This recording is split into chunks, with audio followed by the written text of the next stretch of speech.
Le mystère caché des mendiants et la loi du faux don. Il existe dans ce monde 4 typologies de mendiants, et chacun d'eux ne tend pas seulement la main pour une pièce, mais tend aussi une porte invisible vers le monde des échanges énergétiques. Celui qui ignore ces lois croit faire une bonne œuvre, alors qu'en vérité, il scelle son énergie. Il ouvre son destin à des influences qu'il ne comprend pas. Le principe du déblocage est la charité spirituelle. Le déblocage est un principe énergétique. Lorsqu'on donne, on libère une partie de notre lumière pour faire circuler la bénédiction. Mais dans les sphères occultes, chaque transfert d'énergie obéit à une loi. Celui qui donne et celui qui reçoit échangent leurs vibrations.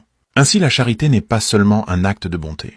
C'est une transaction spirituelle, un contrat invisible. Et beaucoup ont perdu leur chance, leur santé, leur paix, non pas par la méchanceté du destin, mais parce qu'ils ont donné leur lumière à une main maudite. Les 4 types de mendiants. 1. Le mendiant du corps. Celui-là souffre dans la chair. Son besoin est matériel, son énergie est pure. Quand tu lui donnes ta bénédiction, circule librement, c'est le seul don qui libère. 2. Le mendiant du sortilège. Il tend la main, mais dans sa paume il y a un sceau occulte.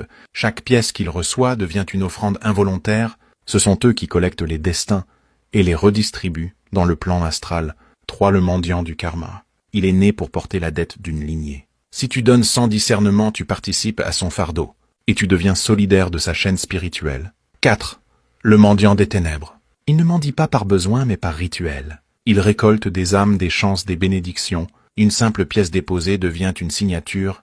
Tu as donné ton énergie vitale, ton souffle, ta lumière, le danger des faux actes de bonté. Beaucoup sont morts à cause d'un seul geste. Ils ont donné 100 francs, croyant apaiser une conscience religieuse, et ils ont remis leur propre lumière dans une main du néant.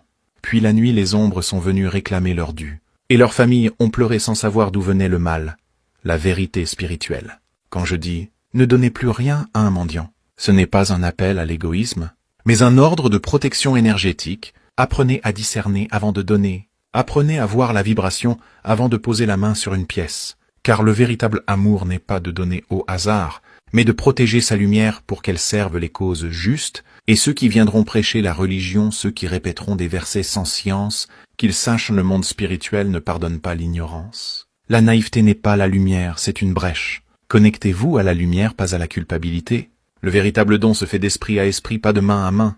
Conclusion. Celui qui comprend ceci marche dans la sagesse des anciens. Celui qui l'ignore continue à semer sa propre destruction sous prétexte d'amour.